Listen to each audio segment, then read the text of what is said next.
Welcome to our panel, Data Art as a Time Capsule of the Anthropocene.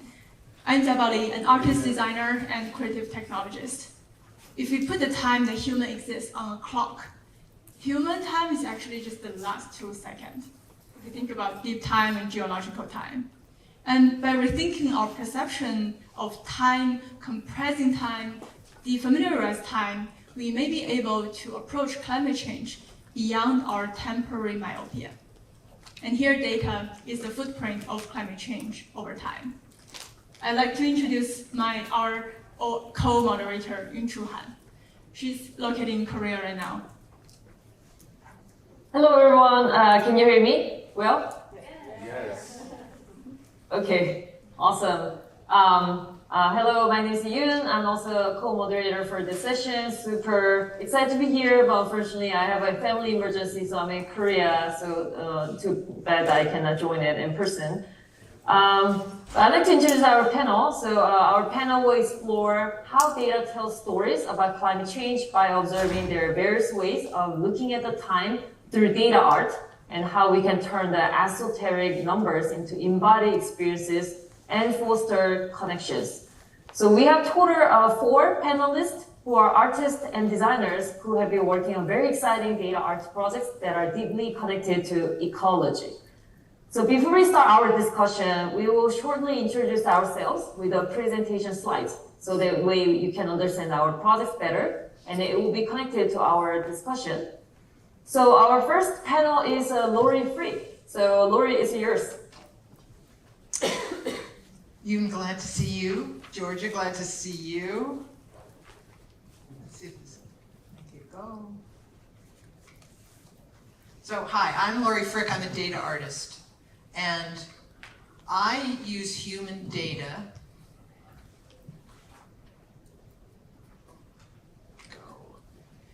and warm, familiar materials, often glass, wool, cardboard, wood, leather, things that feel warm and organic, and I'll explain a little bit more about that later.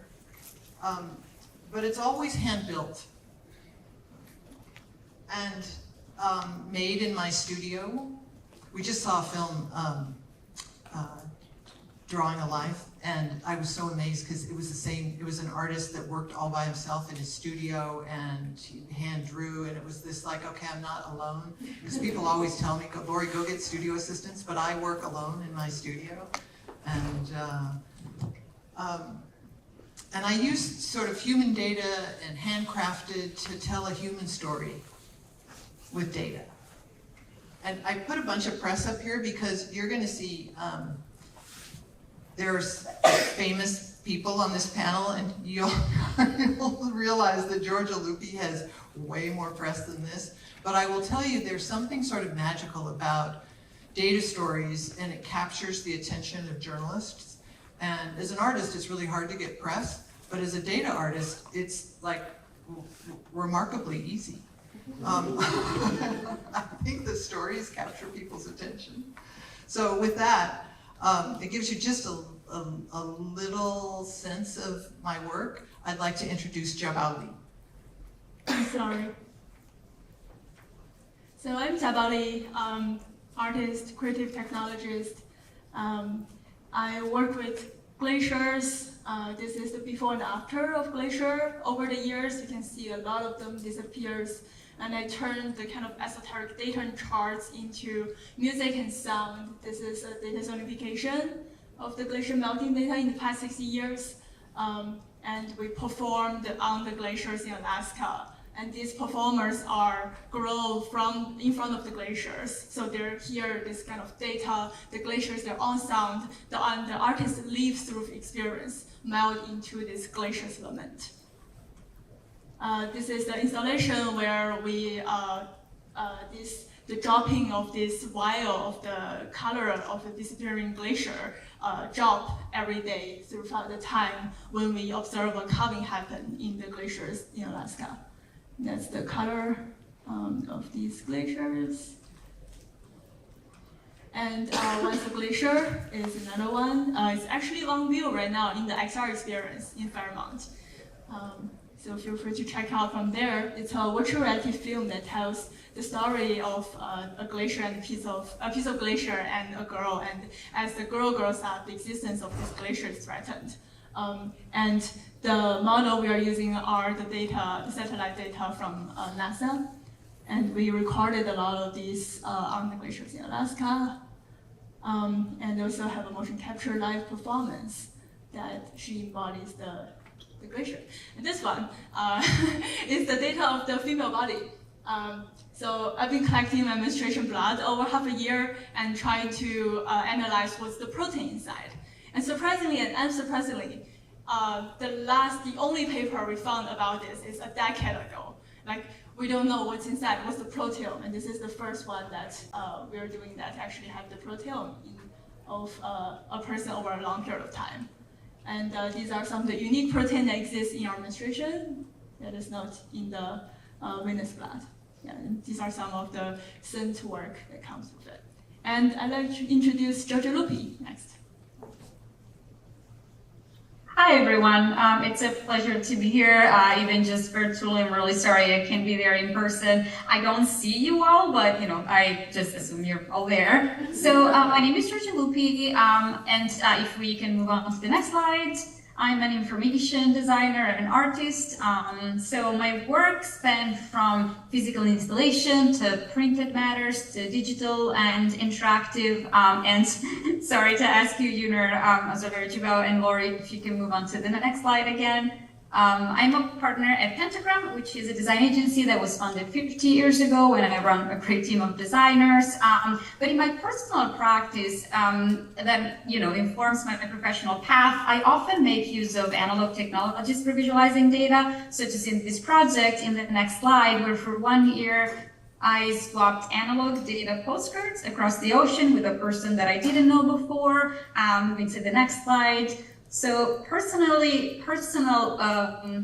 weekly data collection, where we analyze different type of subjects from all of our lives to get to know the other person, where the front of the card was the data drawing and the back of the card was the legend, so how to interpret our weeks, and the address of the other person, of course.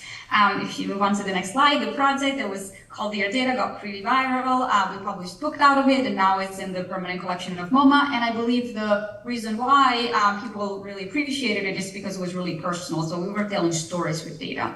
And again, moving to the next slide, in my whole practice, what I try to do is actually telling stories with data. And most of the time, this means not only visualizing quantitative numbers and metrics that a digital device can report back to us, but really adding a lot of qualitative and anecdotal details. This on screen is an example of a cover that I did for the New York Times at home section 1 year into the pandemic, where I described and visualized my 2020 with the aim of letting people see themselves and punctuating a very blurred timeline that was slipping away from our hands in 2020.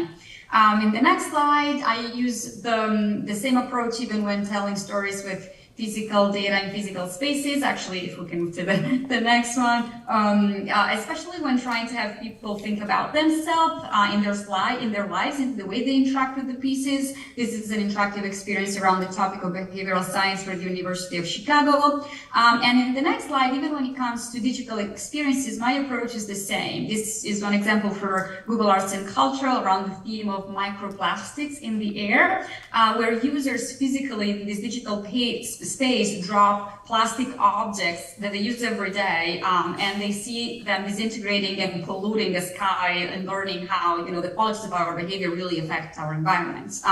And the last example in the next slide, I won't go into details, but the next one is an example of a fashion collection that I designed for the brand and other stories.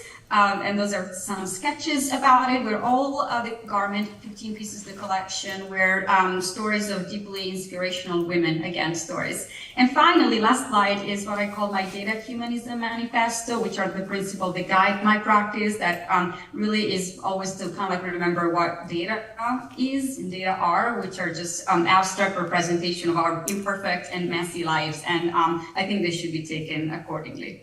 Yeah, that's it. And now to Yoon.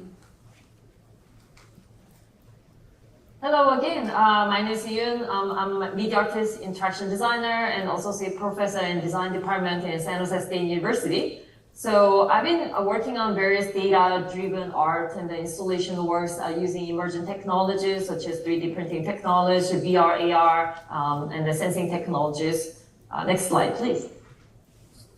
One of the key projects I've been working is actually the series of biometric data art. So I got fascinated by biometric data art. You know, we have a very unique fingerprint or iris or, you know, veins. So, but, you know, also there's a kind of concerns about data privacy. So my works actually addresses how we can actually safely use it and then kind of interpret the biometric data in little different ways. So I created 3 artworks. So next slide, please. So the first one is called the dishonest. So actually you can scan a fingerprint and you can see the 3D animated fingerprint images on screen. And also you can listen to the sound of the fingerprint. So basically your fingerprint will become a kind of musical note and then you can actually listen to the sonic signature driven by the fingerprint data. And then the next one is the iris, the eyes. And then you can also same approach. So you can actually scan your eyes and then there's camera and actually the colors. Actually, the fingerprint is more focusing on the lines, but the eyes, you can actually focus on the colors. So you actually extract the dominant colors and then turn into the sound. Next slide, please. And then the other one is it's called the Rosin U, and then this is actually you scan the veins under your skin, and then it actually compare with the other totally unrelated data, which is actually maps and roads. So I use a Google API and then compare with the map data and then find the similarities and differences. So the veins and roads are kind of connected. So it's a kind of question about what if there's a roads or streets or some kind of mountains or valleys that actually match to the veins. Next slide, please. And also, I've been also working on the environmental issues based on data work. So this is actually about the California drought. So I collected the California drought data and then turn into the sculptural aspect, like the laser cutted wooden sculptures and the projection mapping onto the sculpture. Next one, please.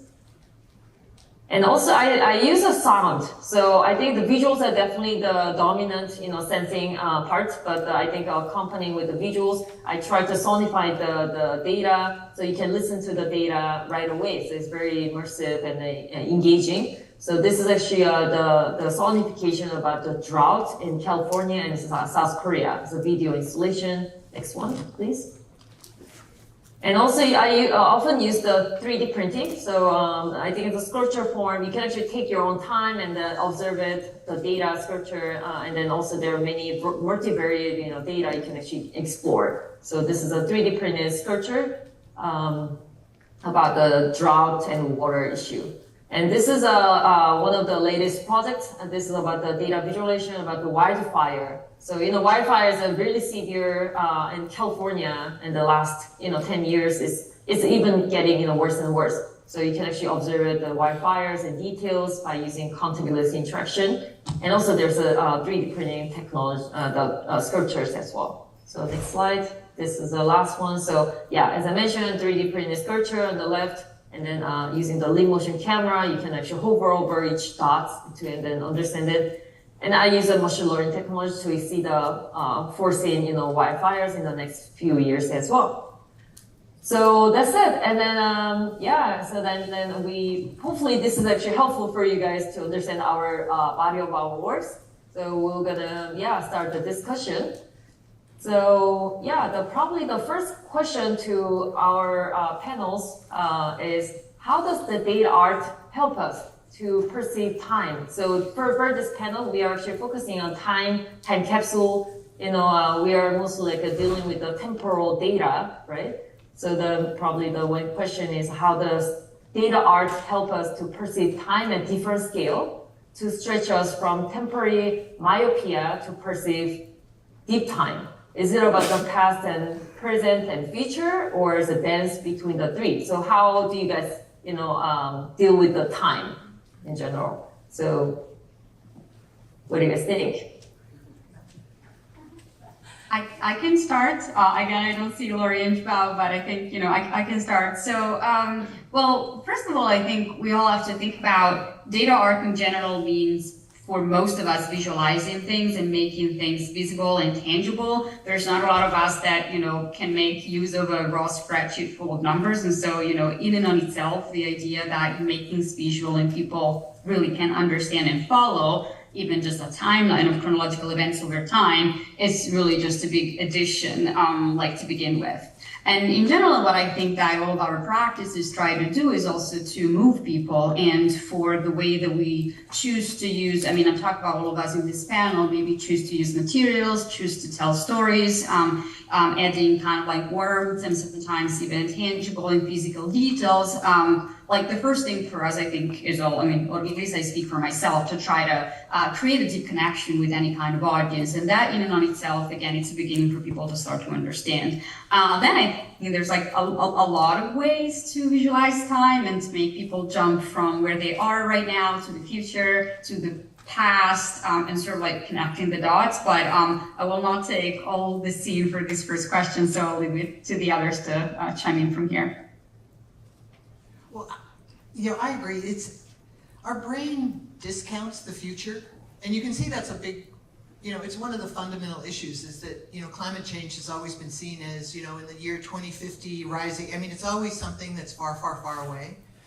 And Google Arts and Culture asked me to do a project about a big environmental push. And they went to 10 different artists, and they asked all of us, they gave us a big data set that was warming seas and temperature shifts around the globe. And I'm a data artist, so I took a look at this data and I kind of went, I just found it as a kind of intellectual problem, and I really like human data.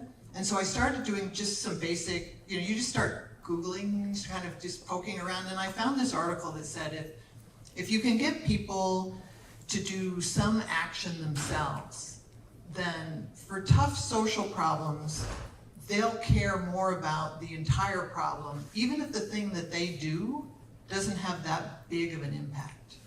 And so I thought, well, and then I kind of started looking around, and I realized one of the biggest things that each of us individually do every day that has a big impact on climate change is what we eat.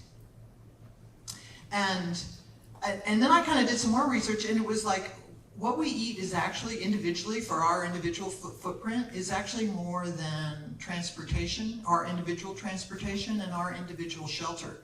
Which I've said that to people and they don't believe me, but it turns out that food, see Dylan, the guy, it's nodding. It turns out food is a really big deal. And it's not just the food that you consume, but it's the food you throw away. So it turns out, around the world, it's pretty cool, every country does a survey of individual, thousands of people, of what they eat every day. And it originally got, I think early on, the FDA did it because they were worried that there was so much pesticides in the food that they wanted to capture collectively if we were poisoning ourselves. Anyway, so that was the original. And then around the world, there's these data sets of what individual, and I really loved it because it was not what the collective world consumes, but you see thousands of individual people, what did they eat that day?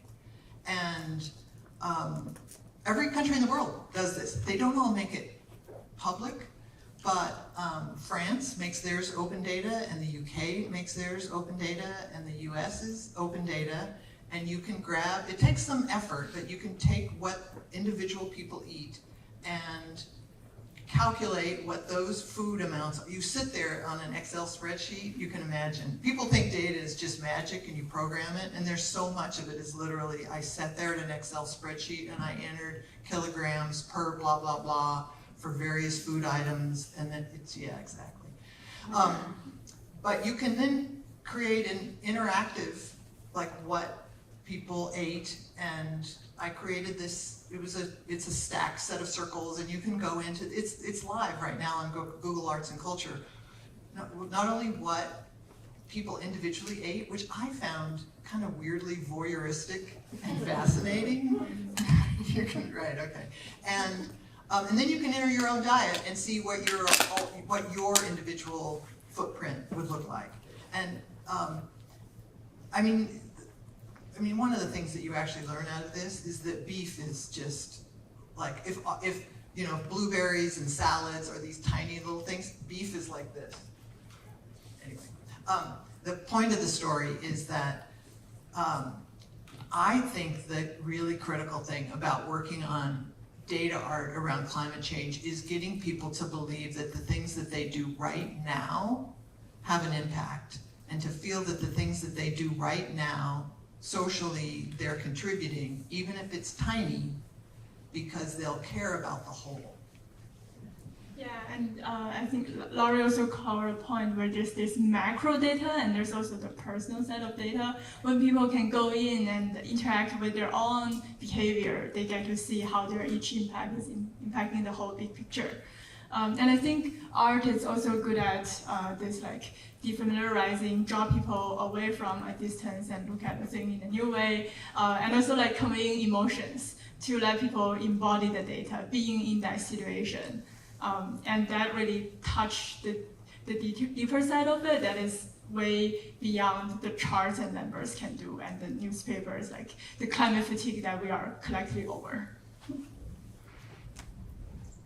Yeah, I think so too. And then I think the Jiabao mentioned our micro data. So I think the what I'm actually also focusing is my work is I like to more focus on the details, like even like really like a tiny kind of part of it, but at the same time like a broader perspective. So I think when you actually make a kind of successful data art, I think there should be some probably two things should be achieved.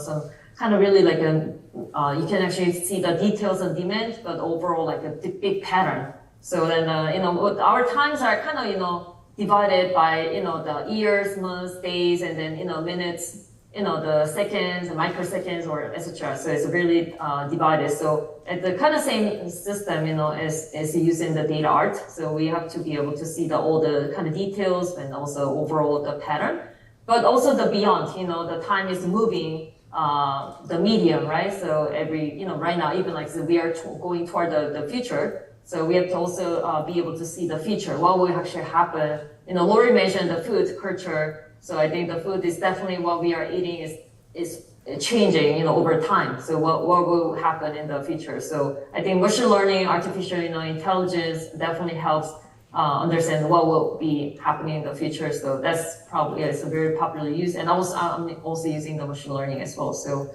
yeah, I think that's the way we can probably find some possible solutions or even like small actions for, the climate change, I believe. Yeah, and there's kind of this tension between artful data and data art. How hard do you push to make this outcome visually arresting and appealing, and where do you see the boundary, and do you cross the line of data art, data visualization, data journalism? Well, I actually think data just by itself is really beautiful. There's mathematical patterns that are really stunning. And so, you'll see as we talk, I come at it as an artist, and that's the primary. Yeah, I'll keep my answer short. I can go after. So instead, I define myself as a designer primarily. Sometimes let's say projects that I work on end up having a more artistic touch, but I do define myself as a designer first, and that in my daily life means more that I kind of work with clients and with formal briefs, and sometimes even with visual guidelines that I have to follow, because every project follows as part of their brand, and so there's like a little bit of less of a freedom. But the way that I think about it is, I think in my work, which might be different than some of the other panelists, is that I kind of always provide with a very detailed legend, like a key for visitors, users, readers, whatever the output is, to really be able to dig into the data and to understand potentially every single data choice that I've made along the way. Which I don't think that there's a right or wrong, or this is better or worse. I think it's really just my approach, as opposed to maybe being sort of like inspired by data and then having people feel the data, but not necessarily being able to going into depth about, you know, all the stories in that.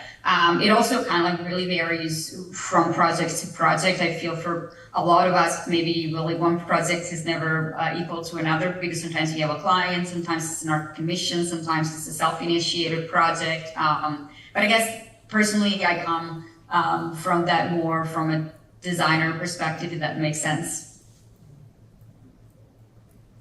Yeah, I'm also doing same thing. I'm also doing working on design work and also artwork. When I approach it for artwork, I try to actually make it add a little more like my personal touch, and then also a little bit like add my personal message into my work. So rather, you know, just relying on just a, you know, conventional chart or graph, like bar chart or pie chart, I try to make it a little more experimental, some kind of visually engaging, visually compelling to people to deliver the narratives, you know, and also material choice or medium, technology.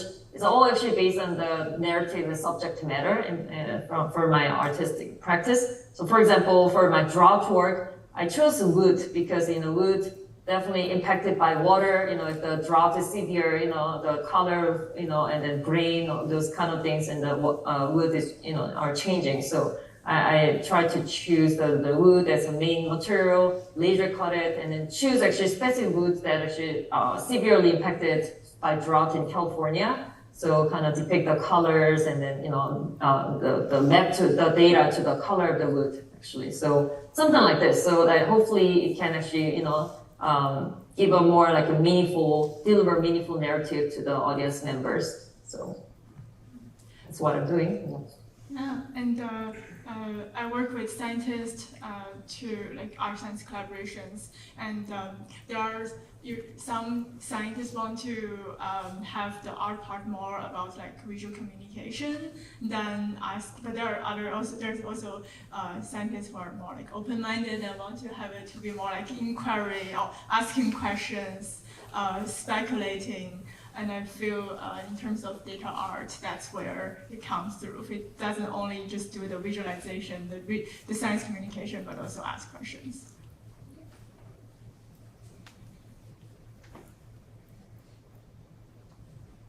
All right, then, well, probably the next question is, you know, we all 4 panelists are amazing artists, you know, who make a lot of cool, compelling projects. So let's talk about the medium we choose, you know, to show the data. So Giorgia, you've been working on the beautiful hand-drawn drawings, and also digital media technology. And then Laurie uses the papers, clay, wool. Jiabao uses dancing, performance, water, physical objects. And I'm also using the digital, you know, media, 3D printing. So how do you guys start your art process? How do you choose your materials?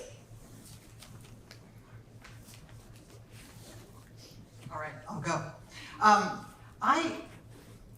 I think it's really important that the work feel handmade. And the reason is that I started working with data from this fundamental, I mean, it's kind of, I started working with data because I looked at what was happening over this last decade, that everything that was captured about you on your phone, no matter where you went, and every device you use, is keeping track of you, every app, everything. And it's not just those at your bank account, it literally is everything you touch. That data is, you know, accumulatively tracking you. And the more that people became aware of this, the more it freaked them out and they hated it. And there was almost nothing that you can do about it because the value of your data to these different companies is so enormous. And I thought, it's like a lot of tech that at the beginning people sort of freak out and hate it, and then something changes and it flips. And so I thought this is going to end up going completely the other direction. That at this moment where we went from being almost completely anonymous and unknown to completely tracked, I think it's going to turn out that people want their data. You know, what if it turns out that all this data starts to be a sense of who you are and a sense of self and a way to understand who you are, and that art begins to be a way using AI algorithms, which when I explain now, people are like with me much quicker, using AI algorithms and starting to use little robotics, and you can start to create the physicality of your data in the spaces that you live. And that physicality, there's all these new materials for like fungus that they're going to build houses, and bacterial cellulose that they're investigating that you sort of, you know, create clothes, and then all these new materials, meaning I don't have to look at my data as pixels on glass. It doesn't have to be on a screen, but my data could be on the walls of the places that I live, and it's got physicality. It feels handmade, and it would look handmade. And this whole sense is that it's trying, okay, it's, you know, it's tech trying to manipulate you, but it's trying to make it feel human and warm and personal, and that your data starts to give you this sense of well-being and mindfulness. And I just think there's some, you know, enormous power in what art can do in terms of conveying emotion and getting you to care and to, like, getting you to look longer. And that color and emotion and hand-builtness is why I use hand-cut felt and hand-cut paper and handmade colors, as I'm trying to sort of experiment and help you see the future. So it's, you see, my motivation is a little bit different, but I'm experimenting with what will come. And I mean, I hope you guys live long enough and you go, God, 30 years ago I sat and I stood at South by and this woman talked about data on my walls, and oh my God, it happened. So take note, I am predicting. And the more I see, you know, like Dali and different, it's gonna happen. Yeah, and like if you grow the data with mycelium and bacterial cellulose, you're in a way interacting with a living being. You're co-creating. You're another kind of data with another being. Exactly. Are those your upcoming material you're gonna try? Well, the materials they're always physical materials. I went to a DNA lab in Boston that was going to actually grow DNA based on the data, but that's another topic. I think for me, I'm interested in the multisensory experience. So in the data work, there's the olfactory part, like the scent of period blood, like mixing with different protein. Scent of period blood, like the menstruation blood proteome project, like different stage and different health condition, and like the painful feeling, things like that. And also involving the sonification, the sound, the dance part that can be more like real time and hopefully touching than just the visual. And then the tactile part, the glass falling, those are like every glass falling is like recreating the same feeling of the glacier ice calving to try to bring that nature from the distance in front of the participant's eyes.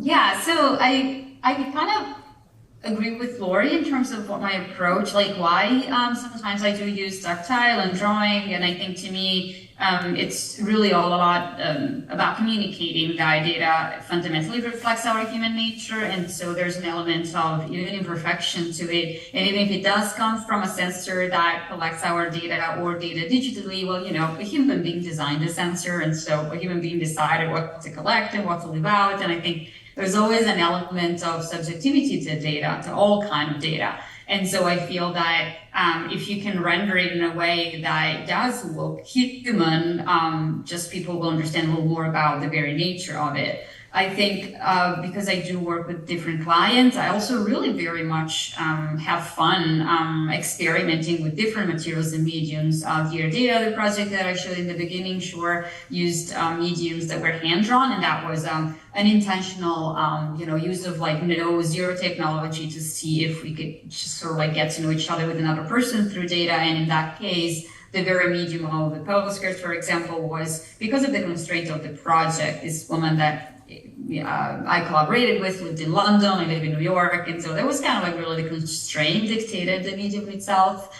But I really do like working in the physical space too, and so having the possibility to have people really physically go through a space and understand data at a bigger scale and at the same time, if it's possible, even interacting with data themselves. So as much as like in my process, I always start with drawing, and maybe also because I don't code myself, but I do work with amazing, designers who can code and developers too. Like my primary approach to make sense out of data after I see them, analyze them, or work with other designers on them, it's really always through sketching. I think to me, it's really about communicating ideas for myself and for others through sketching. But again, the ultimate output really kind of depends on the project. The last thing I'm going to say is that sometimes I feel that unconventional mediums, such as, for example, when I had the pleasure and honor to design a fashion collection, or, we're working right now on a data rug. So places where you normally wouldn't see data, I think might have the potential to kind of like reach a wider audience. So you kind of like enter a shop, you hopefully see like a beautiful pattern on a dress, you want to buy it, and then you understand there's data behind it. And so, you sort of understand that there's a story. So I think for me, especially in this phase of my, at least the personal practice, I'm kind of really interested in like reaching a far wider audience that might not be thinking about data in the first place, but again, through these unconventional encounters, might start thinking about that more. Awesome. I'll make my answer short. So like Jiabao, I'm also very interested in multisensory experience. I try to actually make the audience member as a part of actually the medium in my work. So without them, it's not complete. So basically they come, input their, for example, my biometric data artwork. So they input their, biometric data, and then audio visual comes up in the screen and speaker. So so I think if next person comes, and then, different outcome, pops up. So that's actually, so it can make a more engaging experience for them. So. And so the data has the awareness part to reveal the hidden information, and there's also the part that can do call to action. So how, in your own practice, how do you use data to make people care, to let them have changes and take actions? I think one of the things that art can do that like no other is that it can overcome fatigue. It can capture people. It can both capture their attention, but it can hit a button and create an emotion that gets people to think about it longer. I mean, there's something magic about an art experience that journalism and books and talks, that so many other things just can't penetrate, because you're hitting people in this emotional, you communicate in an emotional way.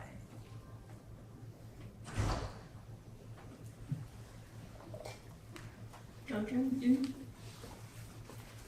I feel I always go first on the virtual side of it. So again, I think maybe we touched upon these before, but to me, it's first of all to make people relate, and so like to make them understand that they might be part of the problem, or they might have a stake in it. And sometimes I feel like it's hard to relate to bigger trends, especially when it comes to climate change. It's like, sure, we see temperature rising, we see pollution level rising, we see glaciers melting, and it's very impactful because those are at a really big scale with a lot of magnitude. But then, do we walk away with some knowledge about how does that affect us? And so sometimes I feel like, combining the big trends with something that you can really relate at a personal scale. I always make this example about climate change. For example, sure, temperature rising, but maybe it's about the birds that you don't hear anymore in your backyard because they migrated due to climate change, or the amount of mosquitoes that you'll actually have the next summer because of climate change. And so something that really makes you understand the micro consequences of big trends first. And then I think you get people ready, or at least in a place where you can teach them how to, change behavior in a way. Yeah, same here as well. I think what I'm trying to do is actually just trying to reveal the observation to my work. I'm not, delivering. I'm not showing the solution for climate change. That would be too ambitious, But what we are actually facing, what we actually are dealing with it currently right now. So in our artwork. So that's actually a really important thing. So I think I'm trying to kind of see the phenomenon, what's really going on, in my own, from my perspective, my filtering. So that's what I should probably do, as a best thing. So. All right, and the last question is more towards Giorgia. What do you think? So you use a lot of personal data, personal story in like your work, like Dear Data and the At Home series. How do you think of telling the story comparing to like the more macro climate change data? Yeah, thank you. I feel answered this question in my previous answer, and so I think to me, the ideal scenario would be to being able to combine those. And I also want to touch back upon something that Laurie said in the beginning, that sometimes something like the future feels very intangible, feels something that, do we even have a stake in that? And so by linking things that might happen in the future, and so data that are about scenarios and things that we still don't know, to something that might feel like really personal right now, it's happening, it's impactful, and then hopefully making people understand how much in the future these things will be happening more or less. So really connecting to something that people grasp and understand, that it's not necessarily big numbers. I think to me, it can be very, very impactful. But, I would just like to open up this question too to the other panelists. What's the balance that you guys use between something that is more personal to something that is more global? I know that in different ways, all of you are doing that too, right? Yeah, absolutely. Yeah. Do we want to save some time for any other questions? Yeah. I have the floor. Just adding one more 2 sentences there. I created this database about people pass away because of COVID, and it's about personal story, and a lot are the undocumented people in China at the beginning of the Wuhan pandemic. And there's this saying, when the death is 1 million, it's a statistic, but when the death is a person, it becomes a tragedy. This contrast of the data and the personal story. True. Okay, thank you. I'm really, I think, grateful to the panelists for this excellent also presentation. Data, I do agree that data are a gift, and a gift to scientists. I'm a scientist. Also a gift to mankind, because they could really better help us to better understand our world. Now, they also project a very dynamic nature of our human conditions. So my question is about how art could really also help understanding the dynamic feature of the data world, and could we believe and conceive that an artistic representation could also evolve with acquisitions of new data, and the same piece of art could also evolve with it? Yeah, interactive. Yeah. Yoon, do you have? Because a lot of your work, is Interactive and it's evolving. interactive and it deals with time and deals directly with scientific data. Right, yeah, so, well, I think I don't know, I understood the question very well, but, in terms of the dynamic feature part, I'm actually using machine learning for my recent projects, and then try to understand what will really happen in the future. I collaborate with the machine learning and engineers. They help retrieve the data. But I think even though we got the data, I think it's, you never know what will actually happen in the future. So I think the observing what's really happening right now, and then kind of predict the data with the future. The both things should be go together, but not rely on too much like a scientific feature. So I think there should be some we can change the future basically by taking some action. So I think the our actions and also observing the future, the predicted future, I think they should go together. I don't know. I can answer the question very well, but No. anybody else? Yeah. No, it was nice. We have many questions. We're going to keep moving quick. So hello, my name is Leo. I'm from Brazil. I was for 12 years one of the curators of the Museum of Tomorrow in Rio de Janeiro. Wow. We will focus on the challenges for the next 50 years. And one of the research that we've done in the museum is that Laurie, you're absolutely correct. It's not only information, but also the emotional side of people that will engage them in the challenges regarding especially climate change, which is such a daunting challenge that we face. Nevertheless, I think that I would like to hear more about how you plan to actually have the data that will engage people in this conversation, because what we have found is that when we use images of glaciers melting or the polar bear, that might even frighten people, but they do not engage in the conversations.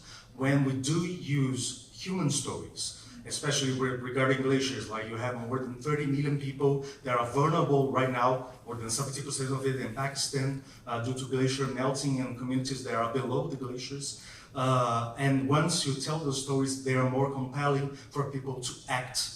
In that sense, how do you plan to use, or if you plan to use, co-creation as a way for people to engage in this conversation, and especially how to pressure governments and businesses to also do their parts?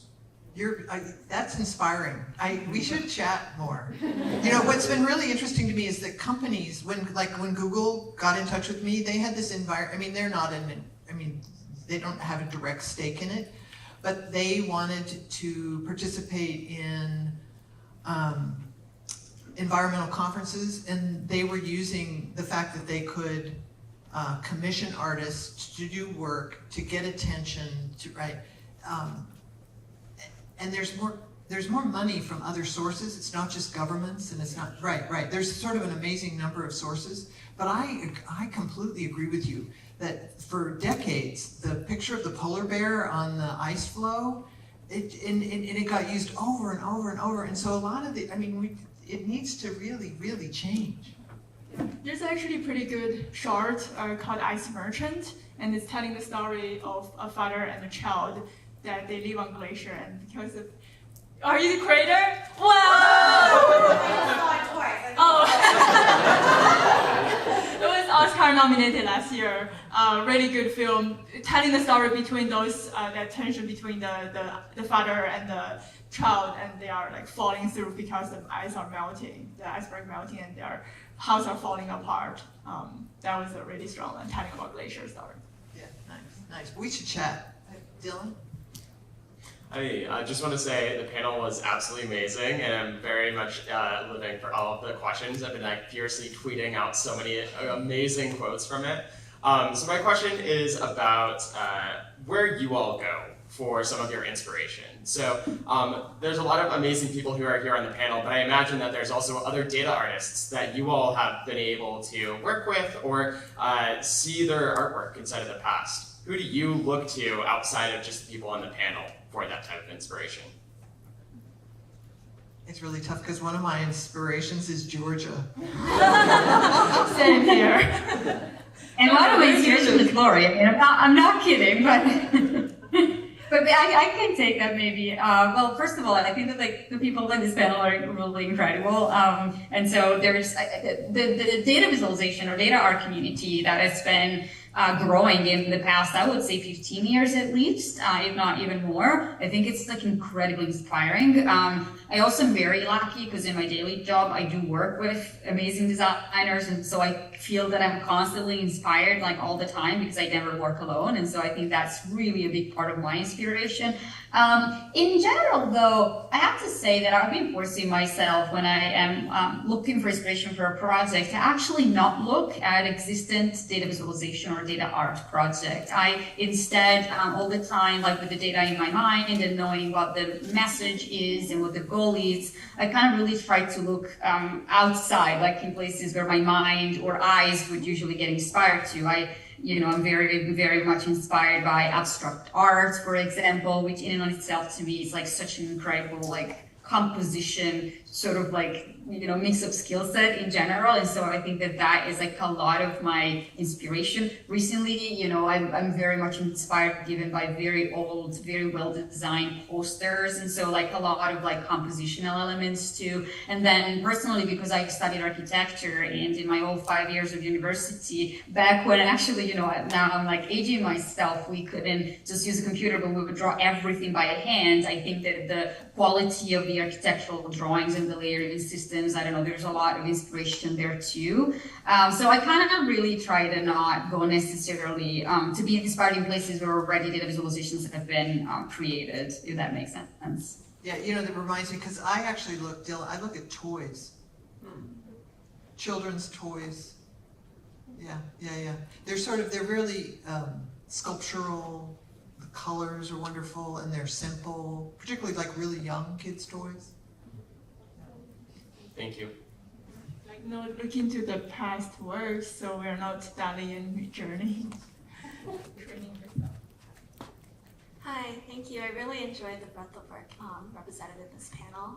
I'm Jerry. I'm a grad student in design. My question is, I'm curious when you're not working with existing data sets, for example, with like the Dear Data or the Period Project, where kind of like creating your own story, like what are some considerations you think about when you're collecting data? Like, do you already have a story in mind for the project you're envisioning? Do you already think about the materials?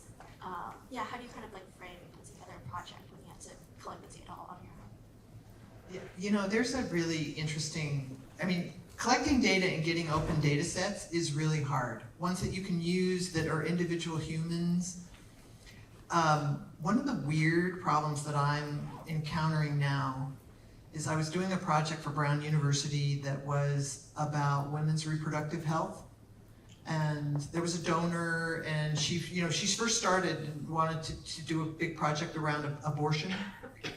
And the doctors in the medical school really didn't get any actual training in family planning. And so it's like, let's put some art in the right. And I found a data set that's, it's the survey of family growth. And it's sort of shocking. The CDC does every other year a very detailed study with thousands of women that ask them questions around not just what they're planning in terms of how many children, but they go back and ask them, tell me about your first sexual experience. Did you use birth control? Who was it right with? How old were you? When did you first get your period? When did you it asks them like these unbelievably personal, detailed, there's like a couple thousand questions that it asks them about women's reproductive experiences through their life. And, did you have an abortion? And there's even a part of the questionnaire at the end that the questionnaire goes away. They hand them a little iPad and a set of headphones, and they ask them some of the questions again, because if they're dealing just directly with the computer, they'll be more honest. So this was like this amazing data set. But here's the problem. It bifurcated, you were either a woman or a man. And we stepped back, and there was no non-binary option for who the people were. And we actually ended up not doing the whole project because so many data sets are historically rooted in either stereotypes or old segments. This sounds like a weird problem, but data sets have historical patterns that don't account for the way you want to use data now.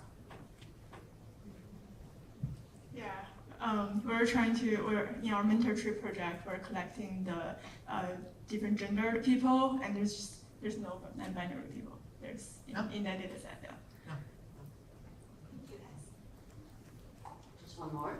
Yes, Veronique. Yes, so I work in the environment of scientists, and data is a day-to-day grind and love and hate.